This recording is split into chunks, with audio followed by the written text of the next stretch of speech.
1. Julius Caesar, 44 BC. The assassination of Julius Caesar is the ultimate masterclass in political betrayal. By 44 BC, Caesar had risen from a brilliant general to a dictator for life, a title that sent shivers through the Roman Senate. They feared the death of the Republic and the birth of a king. The conspiracy was led by Brutus and Cassius, men Caesar considered allies, even friends. On the Ides of March, as Caesar entered the Senate House, he was surrounded. The conspirators didn't just want him dead, they wanted to send a message. Each of the 60 senators was expected to strike, ensuring shared guilt. As the daggers were drawn, Caesar fought back until he saw Brutus. The legendary phrase, "Et tu, Brute," encapsulates the heartbreak of a man realizing his protege is his executioner. He stopped struggling, pulled his toga over his head, and fell at the base of Pompey's statue after being stabbed 23 times. But the plot backfired. Instead of saving the Republic, Caesar's death sparked a series of civil wars that paved the way for the Roman Empire. 2. Archduke Franz Ferdinand, 1914.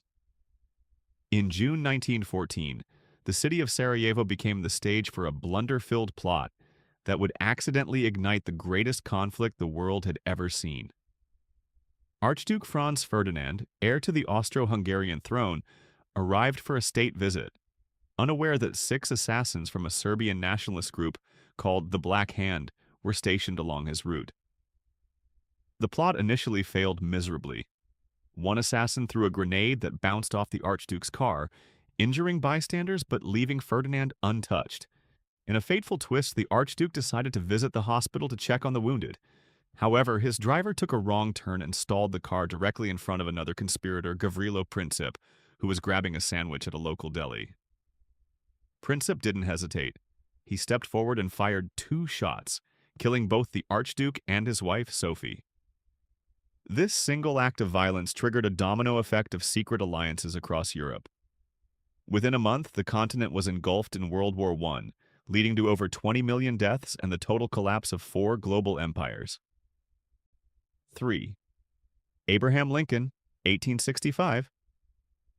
On the evening of April 14, 1865, the American Civil War had effectively ended, and a sense of relief washed over Washington, D.C. President Abraham Lincoln decided to spend his evening at Ford's Theater, watching a comedy to escape the weight of 4 years of bloodshed. He was sitting in a state box, unguarded, as his lone bodyguard had left his post to grab a drink.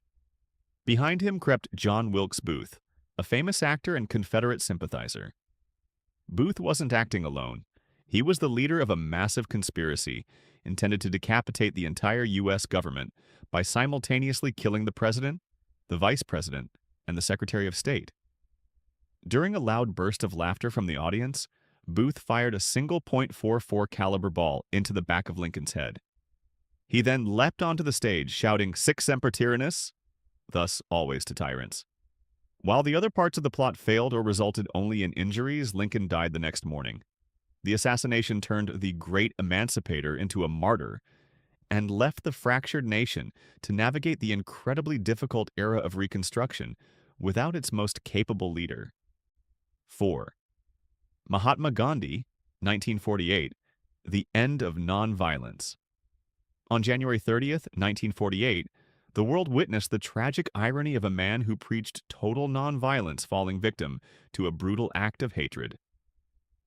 India had gained its independence just months earlier, but the country was bleeding from the wounds of partition. Mahatma Gandhi, at 78 years old, was in New Delhi, heading to a prayer meeting at Birla House to advocate for communal peace. As he walked through the crowd, supported by his grandnieces, a man named Nathuram Godse stepped forward. Godse was a Hindu nationalist who blamed Gandhi for the concessions made to Pakistan and the perceived weakening of India. He bowed to Gandhi in a mock gesture of respect before pulling out a semi-automatic Beretta pistol and firing 3 shots into Gandhi's chest at point-blank range. Gandhi's final words, reportedly, "Hey Ram," echoed as he collapsed. The assassination sent shockwaves across the globe. Instead of furthering Godse's political agenda, the murder turned Gandhi into a global icon of peace. It forced the Indian government to crack down on extremist groups and temporarily united a fractured nation in a shared moment of profound grief, marking the end of the life of the father of the nation. 5. John F. Kennedy, 1963. The Unsolved Mystery. The assassination of John F. Kennedy in Dallas, Texas, remains the most analyzed and debated murder in modern history. On November 22, 1963, as the president's open-top motorcade turned through Dealey Plaza, 3 shots rang out from the 6th floor of the Texas School Book Depository. Kennedy was struck in the neck and head, dying shortly after at Parkland Hospital. The man arrested for the crime, Lee Harvey Oswald, a former Marine who had defected to the Soviet Union, was himself murdered on live television just 2 days later by nightclub owner Jack Ruby.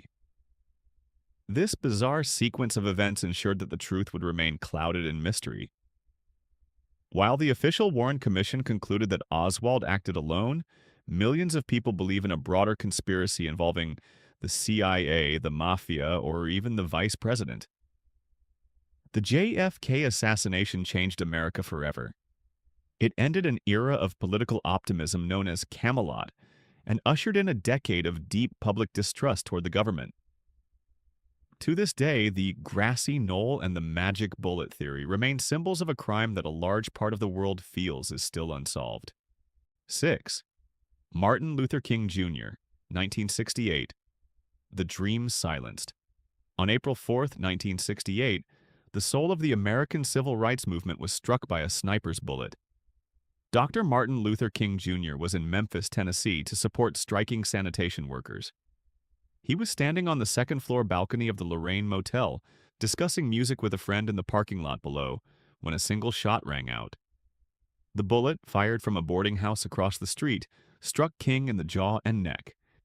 He was rushed to the hospital but was pronounced dead an hour later.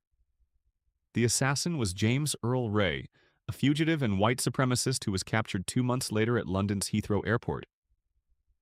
While Ray eventually pleaded guilty to avoid the death penalty, King's family and many others have long suspected that Ray was merely a pawn in a much larger government conspiracy. The news of King's death ignited a wave of riots in over 100 American cities, marking the greatest period of social unrest in the country since the Civil War. However, his assassination also galvanized Congress to pass the Civil Rights Act of 1968 just days later. Though the man was gone, his dream of racial equality became an unstoppable force in global politics,